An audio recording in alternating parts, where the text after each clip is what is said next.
So I want to start this deep dive with a bit of a confession. Oh. I spent my entire morning clearing my inbox using one of those new AI agents. Mm-hmm. It drafted replies, it scheduled meetings, it even, added a little joke about the weather. The dream. It was fast, it was incredibly cheap, and honestly, it felt like magic. And if you look around the business landscape right now, here in 2026, that is the vibe everywhere. We are absolutely drowning in these tools. It's the golden age of efficiency, isn't it? Or at least that's what the brochure says. Right. You've got agents for scheduling, algorithms for inventory, bots writing your social media. The assumption, and it is everywhere, is that if you aren't automating 99% of your life, you're a dinosaur. Faster and cheaper is the god we're all worshiping. And look, usually that's a decent god to worship. Efficiency is good, but... There's always a but. I read the packet you sent over for today, the market data, the legal briefs, and honestly, it kind of ruined my morning high. Because we have this stack of sources suggesting something completely counterintuitive, they're saying this heavy reliance on AI, specifically for the creative stuff, the marketing, it might actually be a trap. It's not just a trap. If you look at the data correctly, it's a valuation killer.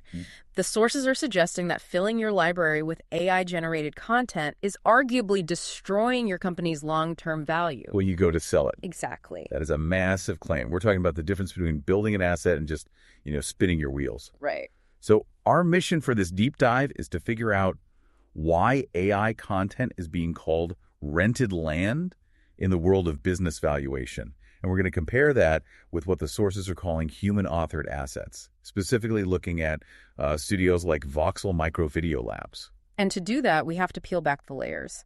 We need to look at the legal reality of copyright in 2026, the specific costs of high-end models like VO3, and frankly, the burnout factor. Okay, so let's jump right into the deep end. The valuation void. I love that term, by the way. Terrifying, but I love it. It sounds ominous, but it's actually a very practical accounting concept. Think about it this way. Yeah. When a buyer comes in to acquire your company, what are they actually paying for? The business itself, the brand. They aren't paying for your effort. They're paying for assets. They're paying for intellectual property or IP that they can legally own, defend, and, monetize. Okay, simple enough. If I write a book, I own the copyright. If I film a video of myself, I own that footage. That's an asset. Precisely. But here's the catch with the current legal framework in 2026. And this is where business owners get tripped up. Content that is generated completely by an AI, it generally cannot be copyrighted.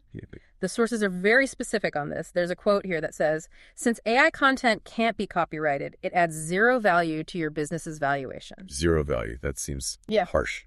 Let me play devil's advocate here for a second. Go for it. Because I know people are thinking, wait, I spent hours prompting that. What if I take the AI draft, I change a few adjectives, I slap a snappy title on it? Yeah. Surely that's mine now. That is the million-dollar question. And the legal consensus that's emerging is probably not. The sources highlight that the bar for human authorship is getting significantly higher. So just tweaking it isn't enough. Simply tweaking output doesn't cut it.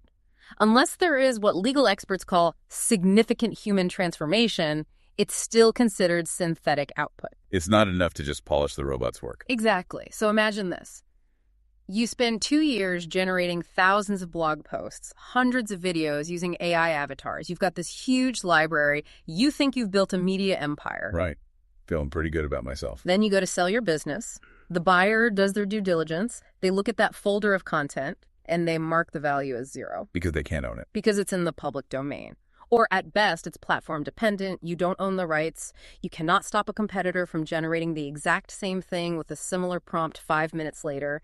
It lacks exclusivity. That's the rented land metaphor the sources keep using. Yes. You are building a content castle on land that belongs to everyone.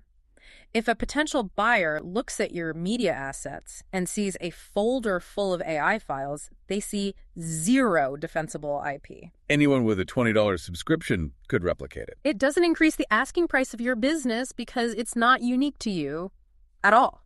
Which brings us to the contrast. The sources highlight human-authored assets, and they specifically mention the workflow at Voxel Micro Video Labs. So how does that change the math? Well, think about the physical reality of it. Voxel uses a studio model, real cameras, real lights, real humans. Okay. When you stand in front of a lens and speak, or when you interview your team, you are creating a human-authored asset. that recording is proprietary. You own the copyright to that performance, that image, that audio. It is legally sellable. So purely from a balance sheet perspective, the video I filmed in a studio has a $sign next to it. Right. And the video I generated with an AI prompt practically has a 0. In terms of proprietary IP valuation, yes. Because one is a defensible asset that no one else can legally copy, and the other is a commodity that anyone can generate. That is a huge distinction that I think a lot of people miss in the rush for efficiency. We get so obsessed with how fast we can make things, we forget to ask if we actually own the things we're making. Exactly. And it's not just about value. We have to talk about risk. Yeah. Because the sources mention a liability trap that comes with this stuff. Liability trap. Okay, unpack that. Because usually I think of liability as, someone slipping on a wet floor. This is a different kind of slip. In 2026, business owners are legally liable for their marketing claims. That's always been true. But AI introduces a wild card. Hallucinations. If your AI tool writes a script or generates a video that makes a false promise or states a technical error as fact, and you publish it, you are responsible. You can't just blame the bot. You can't say, hey, ChatGPT wrote it, not me. You absolutely cannot blame the bot. If an AI hallucinates a feature your product doesn't have or gives bad financial advice, you are liable for deception. Compare that to the on-the-record nature of human-led content. If you sit down in a studio and speak from your experience, you're providing what the sources call verified human truth.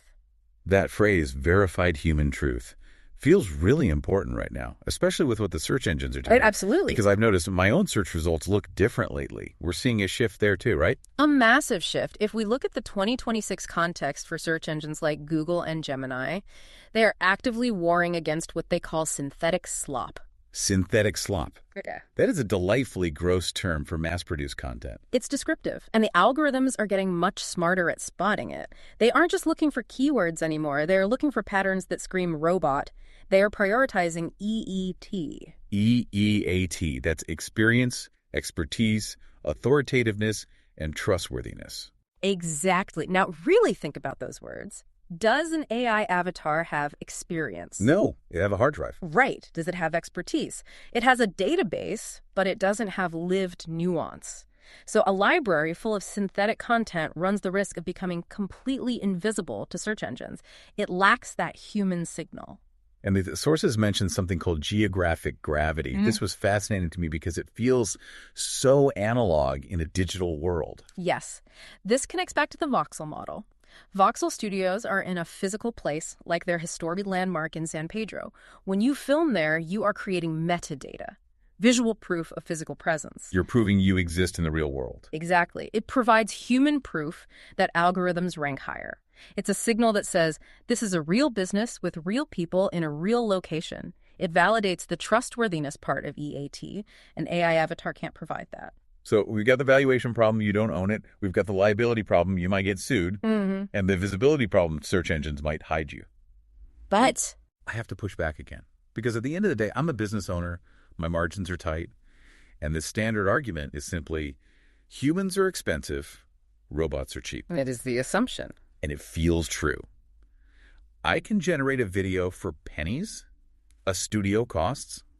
Well, studio price. That is true for low-end content. If you want a shaky avatar reading a script in a monotone voice, yes, it's cheap. Maybe 50 cents a minute. Okay. But let's look at the actual 2026 standards for brand content.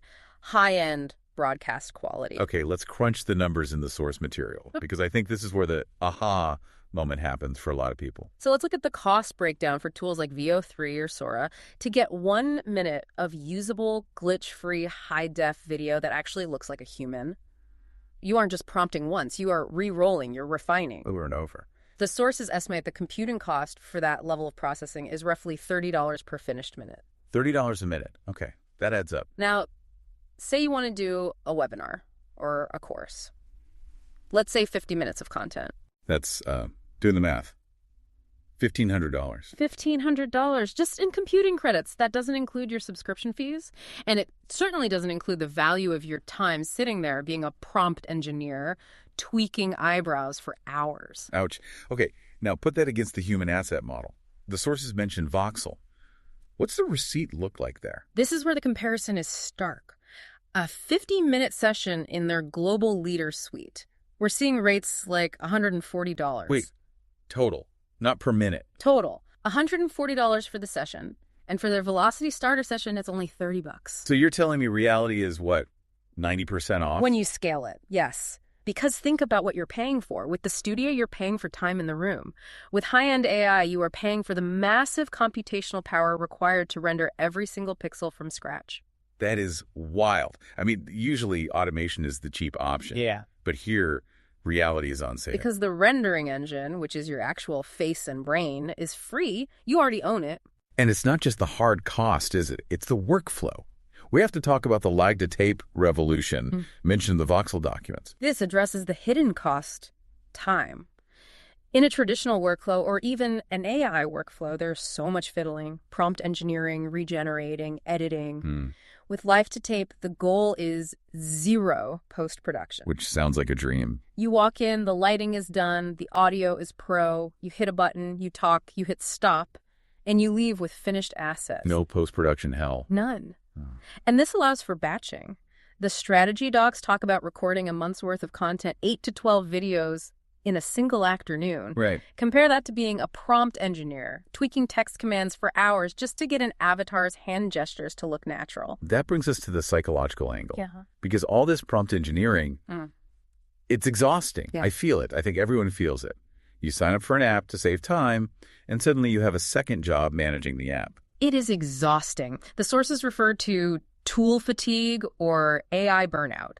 It's a very real thing in 2026. Business owners are just drowning in apps. They are tired of constant optimization. They don't want to be technical directors for digital avatars. They want to run their businesses. Exactly. And the sources mention something really profound here about mirror neurons. Yeah. This is the biological argument. Humans are wired for connection. When we see another human face with real microexpressions, hear a real voice with real breath, our mirror neurons fire. We feel a connection. And you just don't get that with a synthetic avatar, no matter how good the rendering is. You might get information, but you don't get connection. And trust is built on connection. So what does this mean for strategy? Because we aren't saying burn the servers and don't use AI at all, right? That would be naive. No, absolutely not. The sources suggest a strategic split. And I think this is the winning strategy for 2026. Okay, lay it out. It's back office versus front office. Use AI for the back office. Use it for spreadsheets, scheduling, data analysis. Use it for rapid prototyping, maybe storyboarding a video idea or drafting an outline. But for the front office? For the front office, the face of your brand use human-led video. I love the title the source suggests for the business owner here, Chief Human Officer. It's a great reframe. Your job isn't to be a prompt engineer. Your job is to be the chief human officer, to provide the humanity and the trust that the machine just cannot replicate. AI for your spreadsheets, Voxel for your face. That's the bumper sticker. It's catchy, but it's also financially sound. If we go back to where we started, the valuation argument acting as the chief human officer builds a library of proprietary protected assets. And acting as a prompt engineer builds a folder of generic files. Exactly. It really puts this whole thing into perspective. We started by thinking about efficiency. How do I get this done fast? But we ended up talking about wealth protection and, honestly, sanity. That's usually how it goes. The surface promise is speed, but the deeper reality is about value. And in a world where everything can be faked, the most valuable thing you can offer is proof that you are real. So let's just recap what we've uncovered today. The current landscape is pushing business owners toward AI for everything. But when you look at the actual business valuation, AI content is rented land. Correct. It generally can't be copyrighted, which means it adds zero value to your asset column. It introduces liability risks, and it might become invisible to search engines. Meanwhile, the human-authored asset model, what Voxel is doing, creates proprietary IP. It's actually cheaper for long-form content when you do the math. Yeah. And it saves you from the burnout of managing a dozen different AI tools. Plus, it leverages the one thing AI can't do, trigger those mirror neurons and build genuine biological trust. So here's the final provocative thought for you to mull over as you go about your day. If you decided to sell your business tomorrow and you handed the buyer a hard drive, would that drive contain a valuable library of proprietary assets that you legally own and that prove your unique authority? Or would it just contain a folder of generic files that anyone with a $20 subscription could replicate in an afternoon? That is the question that determines whether you are building a business or just running a machine. Choose your assets wisely. Thanks for diving in with us. We'll catch you on the next one.